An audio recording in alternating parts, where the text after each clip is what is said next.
Why are the elves in The Witcher so different from the elves in The Lord of the Rings? In Middle-earth, they are immortal, elegant, untouched by evil. But in The Witcher, they're angry, hungry, desperate. They're survivors in a world that has spent centuries trying to erase them. That difference isn't just a creative choice, it's a clue.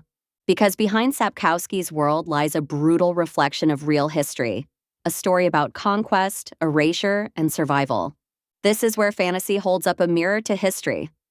Hi, it's Captain Spoiler here, overthinking pop culture again. We're about to dive deep into spoiler territory, so consider yourself warned. To understand The Witcher's elves, we have to step back and see what Sapkowski was pushing against. In most fantasy, elves are perfection. But in The Witcher, that myth shatters. We're left with something raw, political, and painfully human, a powerful lens on justice and the cost of being different. They're going to the harbor beyond the White Towers. To the Grey Havens. They're leaving Middle-earth, never to return. I don't know why. It makes me sad. Tolkien's elves embody elegance, wisdom, and moral elevation. They are almost divine, pure, noble, and extraordinarily beautiful, moving through the world with a grace that feels unattainable to mere mortals. They are artisans of music, poetry, and craftsmanship, guardians of ancient knowledge, and keepers of magic that humans can barely comprehend. Every action they take is measured, deliberate, and full of dignity, as if the world itself bends to their presence. Even in battle, they are deadly, but their power is tempered by restraint and honor. They fight not out of cruelty or hatred, but to preserve balance. When they leave Middle-earth, it's not an end in the sense of death. Their departure is a transcendence. They don't simply fade away, they pass into a better world, a realm of light and beauty where they are closer to their creator. It's a serene and chosen exit, a bittersweet farewell rather than a tragedy. This journey to a higher plane carries with it the history of their peoples, their arts, and the memories of ages past, leaving humans to inherit a world subtly shaped by their presence. Tolkien's elves embody the ideals we long for in myth: stability, wisdom, beauty, and a moral clarity that feels almost alien to human frailty. Their story is about inevitability and grace rather than survival or injustice. And even in their absence, there is a comforting poetry, a sense of passing into something eternal, a civilization fading not in violence or oppression, but in luminous transcendence. The time has come for the dominion of men. Tolkien's elves didn't just exist in his own world, they became a model for countless other fantasy stories. Their beauty, wisdom, and grace set a standard that many authors followed, consciously or unconsciously. But Sapkowski took a different path. He stripped away the mythic perfection and put elves into a harsh, morally complex world. By showing their struggles, oppression, and survival, he transformed the archetype into something raw and deeply human, proving that fantasy can explore the consequences of injustice just as powerfully as it can evoke wonder. The great cleansing, humans call it. I called it digging a mass grave for everyone I loved. In stark contrast to Tolkien's elves, the ones in The Witcher inhabit a world that doesn't accommodate their presence. Whether we're talking about the Netflix series, the games, or Sapkowski's books, elves are a people on the losing side of history. Once, they ruled vast lands across the continent, guardians of forests, rivers, and cities, with a culture that shaped the very fabric of their world. But then humans arrived, by ships, echoing the journeys of real-world colonizers. At first, their presence seemed curious, even minor, but gradually they began to expand, seizing territory, exploiting resources, and imposing their own laws without respect for the civilization they found. Forests were cut down, villages destroyed, and indigenous populations marginalized or exterminated. Elven language, knowledge, and traditions were not merely overlooked. They were systematically stolen, misused, and suppressed. Magic, art, and cultural achievements were co-opted for human benefit, stripped from their original context. Humans seized ever more territory, either through outright force and coercion, or striking deals with elves and manipulating rival elven factions against each other for their own gain. Resistance by the elves was met with violence, and any attempt to maintain their autonomy became increasingly dangerous. Over generations, this led to a slow but relentless process of cultural and physical displacement, a strategic erasure of a once dominant people. Today, the consequences are devastating. The elves are a decimated, marginalized population, pushed into isolated enclaves or reservations where survival is uncertain. Food is scarce, their communities are fragile, and their future is precarious because entire generations were lost in conflicts fought a little too late to halt human expansion. The Witcher's elves are no longer rulers of the continent. They are survivors of a systematic campaign to erase their presence, struggling to maintain identity, culture, and hope in a world that increasingly ignores or exploits them. Elves in the Witcher's world are a dying people, a species aware of its own decline. This knowledge affects them deeply. Some fall into despair, withdrawing into apathy or resignation, feeling powerless against the tide of history. Others are driven to desperate actions, lashing out in an attempt to reclaim honor and assert their presence before their bloodlines vanish completely. Every choice, whether retreat or defiance, carries immense weight, shaping the fragile reality in which they struggle to survive.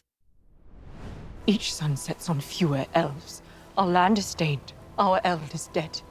But we mustn't lose faith in a bright elven future. What has been need not always be. In the world of The Witcher, elves are constantly oppressed and marginalized. Humans have systematically taken their lands, outlawed their customs, and spread propaganda portraying them as dangerous, inferior, or morally corrupt. Anti-elven laws and widespread persecution have normalized violence and exclusion, forcing elves into survival mode from one generation to the next. To justify centuries of exploitation and displacement, the dominant race dehumanizes elves, portraying them as threats, dangerous outsiders, savages rather than fellow sentient beings. Within this oppressive environment, tension is constant. Groups like the Scoia'tael emerge, guerrilla fighters labeled as terrorists by humans, yet acting out of desperation to defend their communities and reclaim dignity in a world that refuses to recognize their rights. Encounters between humans and elves are fraught with fear, hostility, and violence, while any admiration or envy is deeply entangled with prejudice and exploitation. The elves' beauty, skill, and connection to nature may fascinate some, but in the broader social reality, these traits are often twisted into justification for oppression. Some elves choose or are pressured to assimilate into human society. On one hand, coexisting with humans offers a chance to survive, access resources, and navigate the new political landscape.